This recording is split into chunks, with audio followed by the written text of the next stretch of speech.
Milo and the Whispering Library. Chapter 1. A No Stuck in Books and Classrooms. The wind whispered through the open window, carrying the sweet tang of fresh-cut spring grass and the distant hum of bees drunk on sunlight. In Miss Willow's history classroom, the air hung heavy with a scent of chalk dust and aged textbooks, while rays of light, fractured into a kaleidoscope by the ornate stained glass panes, danced across the wooden desks like mischievous sprites. But for Milo, none of it mattered. His world wasn't bound by these four walls, nor by the droning lecture on the French Revolution that played out like a scratched record, skipping over the same tired facts. No, Milo's mind soared elsewhere, dodging venomous asps in ancient Egyptian tombs, deciphering hieroglyphs that unlocked forbidden spells, or scaling the jagged heights of the Great Wall, where poets once etched verses into the stone that still echoed through the ages.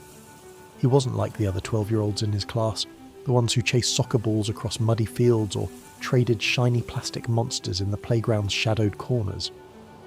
Milo's adventures unfolded in quieter realms, between the cracked spines of books stacked high in his attic bedroom. That room wasn't merely a space to sleep, it was a gateway, a portal to frost-kissed Narnia, a creaking pirate ship cleaving through storm-tossed waves, a dragon's cavern brimming with hordes of glittering gold and whispered curses. Yet here, under the harsh glare of fluorescent lights that buzzed like trapped insects, his imagination wilted, hanging limp like a banner forgotten after a long-lost battle. Milo fidgeted in his seat, his fingers tracing invisible constellations on the desk's scarred surface, worn smooth by generations of bored students. He longed for the familiar caress of aged pages, the musty aroma of ink and secrets long buried. The textbook before him, detailing the rise and fall of some obscure king, felt as flat and lifeless as a pressed flower, devoid of the fire that ignited in tales of knights and sorcery.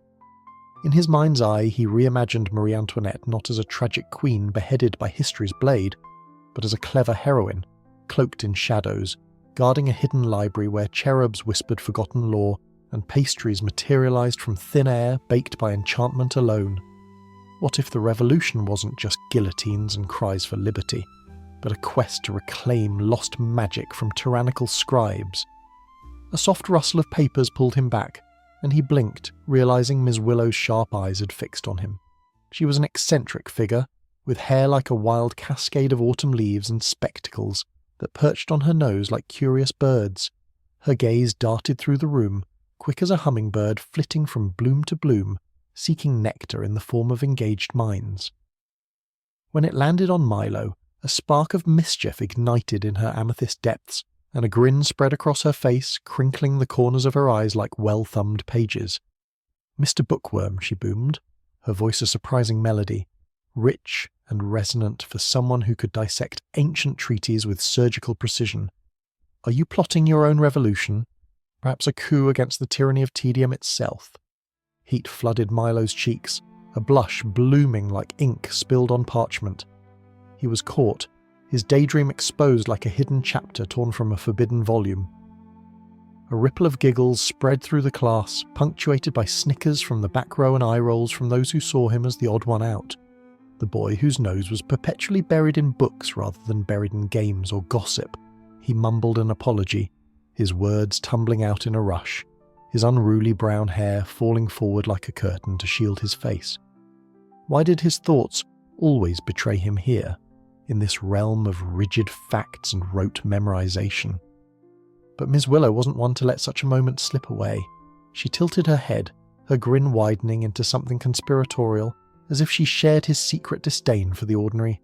"Ha!" she exclaimed, her eyes twinkling like stars caught in a midnight sky. "Perhaps history requires a dash of intrigue, a whisper of mystery to breathe life into its bones." She strode to her desk with purposeful steps, her skirts swishing like turning pages, and rummaged through a drawer cluttered with artifacts, yellowed maps, peculiar quills, and relics that hinted at adventures beyond the classroom. From its depths, she withdrew a book bound in dark leather, its cover worn smooth by the touch of countless hands, as if it had journeyed through storms and secrets alike. The aged clasp gleamed faintly in the sunlight, catching the coloured rays and scattering them like jewels. She held it out to Milo, her voice dropping to a hush that drew the class into silence, as though the room itself leaned in to listen. "This, my dear bookworm," she murmured, leaning close enough that he caught the faint scent of lavender and old paper clinging to her, "is no ordinary history tome. It harbours secrets, whispers of tales long forgotten, legends entombed in time, adventures aching to be unearthed by one with the heart to hear them." Milo's hand trembled as he reached out, his fingers brushing the leather's cool, supple surface. A thrill shot through him, sharp and electric, racing up his arm like a current from some hidden source. Was this the escape he craved? A hidden doorway to realms where history didn't drone but danced, where imagination roamed unbound? The book felt alive under his touch, its weight promising more than words, perhaps a pulse, a breath, a call from worlds unseen. As he cracked it open, the classroom blurred at the edges, fading like mist under a rising sun.